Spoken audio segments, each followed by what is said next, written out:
सहजात्म स्वरूप परम गुरु मर जादा तुम ढिगलीनी ताहू में दोष जुकीनी भिन्न भिन्न अब कैसे कहिए तुम જ્ઞાન વિશે સબ પહીએ। આ અંગે તમારો પ્રશ્ન છે।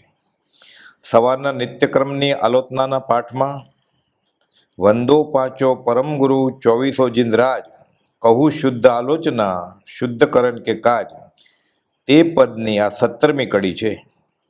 હે પ્રભુ શું કહું, હે ભગવાન હું બહુ ભૂલી ગયો।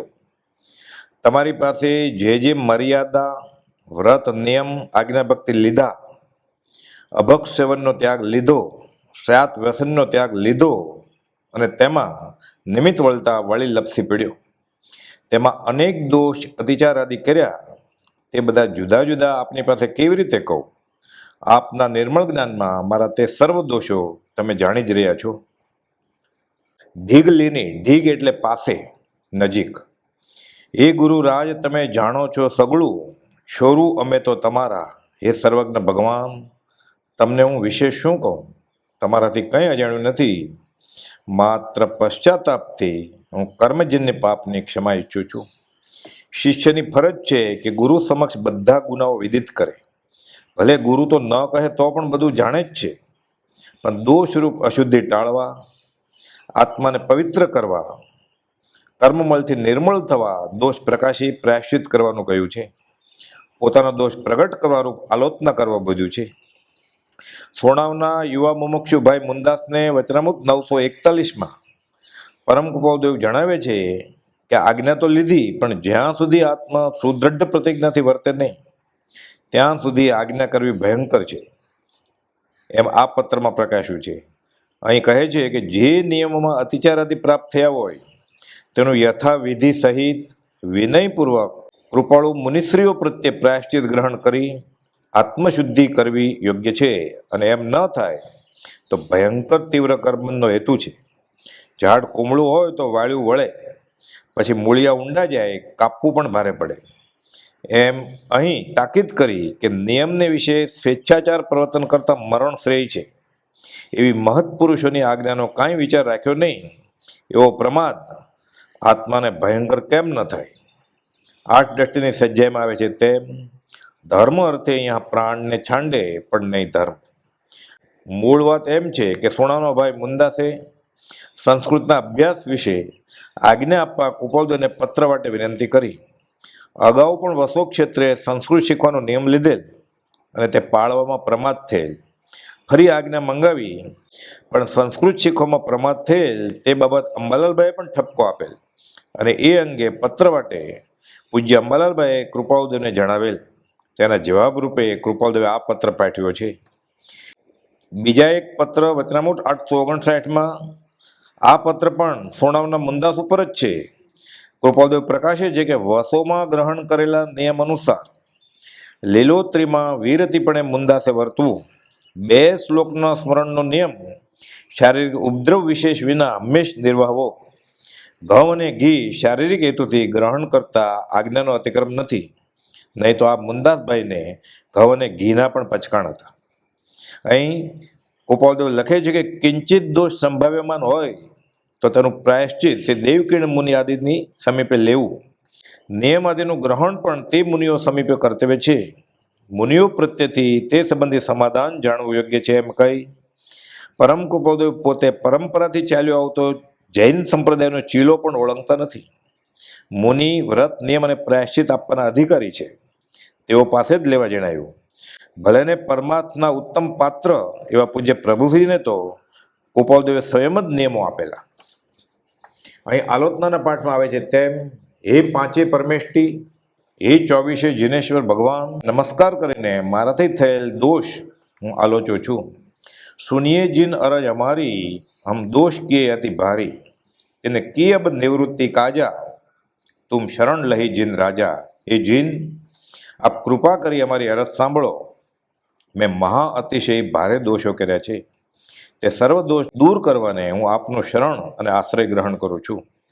એકેન્દ્રિય, 2 ઇન્દ્રિય, 3 ઇન્દ્રિય, 4 ઇન્દ્રિય અને મન રહિત એટલે અસંગની પંચેન્દ્રિય તથા મન સહિત એટલે સંગી પંચેન્દ્રિય એવા જીવોને નિર્દય થઈને કઠોર ચિત્તે મેં ઘાત કરવાના હિંસાના ભાવ કર્યા છે અને હિંસા પણ કરી છે. જીવોને મારવાનો જે સંકલ્પ તે સમારંભ, પાપોની પ્રવૃત્તિના સાધનોને એકઠા કરવા તે સમારંભ અને હિંસાના કાર્યો કરવા તે આરંભ. એ ત્રણ મન વચન અને કાયા એ ત્રણ વડે પોતે કરવા, બીજા પાસે કરાવવા કે અન્ય કરનારને ભલું માનીને અનુમોદવા, એમ 3 × 3 × 3 27 પ્રકારે પ્રત્યેક ક્રોધ, માન, માયા અને લોભ એમ 4ને વશ થઈ 27 × 4 108 પ્રકારે મેં કર્યા તેની આલોચના કરું છું. 8 જુ ઇમ ભેદંતે. જીવ અજીવનું વિપરીત સ્વરૂપ નિર્ધારી લેવું તે વિપરીત મિથ્યાત્વ અને એકાંત સ્વરૂપ વસ્તુને એકાંત રૂપે માનવું તે એકાંત મિથ્યાત્વ. સતદેવ અસતદેવ, સતશાસ્ત્ર અસતશાસ્ત્ર એક સરખો જ બંનેનો વિનય કરવો તે વિનય મિથ્યાત્વ. જીવાદી પદાર્થોનું સ્વરૂપ આ હશે કે નહીં એમ સંદેહ સહિત માનવું તે સંશય મિથ્યાત્વ. અને જીવાદી પદાર્થના સ્વરૂપની ઓળખાણ નહીં, અજ્ઞાનમાં જ હિત બુદ્ધિ તે અજ્ઞાન મિથ્યાત્વ. એમ 5 પ્રકારના મિથ્યાત્વને વશ થઈ મેં ઘોર પાપ કર્યા છે તેની હું માફી માગું છું. મારા આત્માની જરા પણ દયા ચિંતવ્યા વગર મેં અજ્ઞાની ગુરુની સેવા કરી. મારો અજ્ઞાનરૂપી ભવ અને ભાવરોગ ઉલટો વધ્યો તે અંગે હવે એ ભગવાન હું માફી માગું છું. હિંસા, અસત્ય, ચોરી, અબ્રહ્મચર્ય અને આરંભ પરિગ્રહમાં અત્યંત આસક્ત એવો હું મેં 5 અણુવ્રતોમાં પણ ગાબડા પડ્યા છે. એ ભગવાન, સ્પર્શના, જીભ, નાસિકા, ચક્ષુ અને કાન આ 5 ઇન્દ્રિયોના વિષયોને મેં સેવ્યા, અનંત કર્મ મેં બાંધ્યા તેની હું આલોચના કરું છું.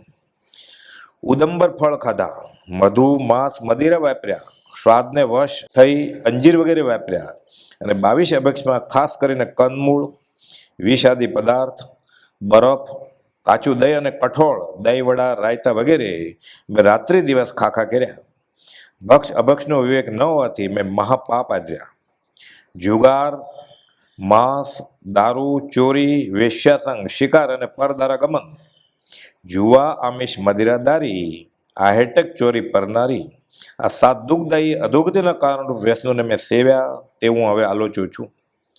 બજારું ખાદ્ય પદાર્થો, મીઠાઈ, માવા, પનીર, માખણ, ક્રીમ બિસ્કિટ, બ્રેડ, પાઉં, આઈસ્ક્રીમ જેવા પ્રાણિક ચરબી કે જિલેટિન જેમાં વપરાય છે તેવા પદાર્થો, બજારું મીઠાઈ વગેરેમાં દૂધ કે માવાની બનાવટમાં કસ્ટર્ડ પાવડર કે જેમાં ટેપિયોકા કંદ પણ હોઈ શકે તેવા અભક્ષ પદાર્થો દિવસે ને રાત્રે કોઈ પણ જાતના બાદ વિના, શોષ વિના મેં ખાધા અને બીજાને ખવડાવ્યા. એ પ્રભુ હવે મને માફ કરો. દેહાધ્યાસને લઈને શૃંગાર પ્રસાધનો, કોસ્મેટિક્સ જેવા કે અત્તર, પરફ્યુમ, નખના રંગ, હોઠના રંગ, ચામડીના રંગ, આંખની પાપણના રંગો અને વાળને રંગવાની ડાય વગેરે બજારમાં આવતા પહેલાં તે સલામત છે કે નહીં તે તપાસને અર્થે કેટલા સસલા, વાંદરા, ગિનીપીગ, ડુક્કર વગેરે નિર્દોષ અબોલ પ્રાણીઓની નિર્દય રીતે ઘાત કરાઈ છે. તેઓની આંખ, ચામડી, વાળ અને આંતરડા અને બીજા અવયવો કાપીને પરીક્ષણમાં લેવાય છે. તે બધું વાંચતા છતાં, સાંભળતા છતાં, જાણતા છતાં આંખ આડા કાન કરીને મેં વાપર્યા કર્યું છે. હે પ્રભુ, હું મારું કાળું મુખ તમને કઈ રીતે બતાવું? મુખ બતાવું શું? જે કશાય અનંત સંસારનું કારણ થાય છે તે અનંતાનુબંધી કશાય, જે કશાયના ઉદયથી જે દેશ સંયમ ગ્રહણ કરી શકતો નથી તે અપ્રત્યાખાની કશાય, સર્વ સંયમને આવરણ કરનાર કશાયને પ્રત્યાખાની કશાય અને યથાખ્યાત ચારિત્ર ન પ્રગટવા દે તેવા સંજલન કશાય અને નો કશાય, હાસ્ય, રતિ, અરતિ, ભય, શોક, જુગુપ્સા, સ્ત્રીવેદ, પુરુષવેદ અને નપુંસકવેદ આ બધાને વશ થઈને મેં બહુ પાપ કર્યા. એ પ્રભુ મને માફ કરો. ભોજન કરતા, વિહાર કરતા અને નિહાર એટલે કે મળમૂત્ર આદિનો ત્યાગ કરતા જીવોની રક્ષા કરવા યત્ન કે ઉપયોગ મેં રાખ્યો નહીં. પ્રમાદમાં રાખ્યો તે મને હવે માફી આપો. મેં દુષ્ટ અપરાધીએ ત્રસ એટલે હાલી ચાલી શકે તેવા 2 ઇન્દ્રિયથી લઈ પંચેન્દ્રિય પર્યંત જીવોના સમૂહને નિર્દયપણે બહુ દુઃખી કર્યા, નિર્ધ્વંસ પરિણામે માર્યા. પૃથ્વી, પાણી, અગ્નિ, વાયુ અને વનસ્પતિ 5 એકેન્દ્રિય સ્થાવર જીવોની રક્ષા કરવા કંઈ યત્ન, ઉપયોગ, કાળજી રાખી નહીં. કાચું ચેત પાણી મેં પી કર્યું અને સ્વાદ પોષા કર્યો. કાંદા, લસણ, બટેટા વગેરેમાં અનંતકાય જીવોના સમૂહ હોય છે તેને મેં રાજી થતા ખાધા. પ્રમાદને વશ થઈ યત્ના પાળ્યા વગર, જોયા વગર ચૂલા બર્નરો વાપર્યા, બાથરૂમ વગેરે વાપર્યા, અને જે જીવો વચમાં આવ્યા તેને મારી નાખ્યા. અનાજ સાફ કર્યું નહીં, અનાજ વીણીને સાફ કરી તેમાં ઈયળ ધનેડા વગેરે જીવો નીકળ્યા તેને યત્નપૂર્વક દૂર કરી લોટ વાપરવાને બદલે તૈયાર લોટ વાપર્યો. જીવ ઇન્સાનનો ખ્યાલ જ નહીં. કમાવા માટે પણ બહુ હિંસક વ્યાપારો કર્યા.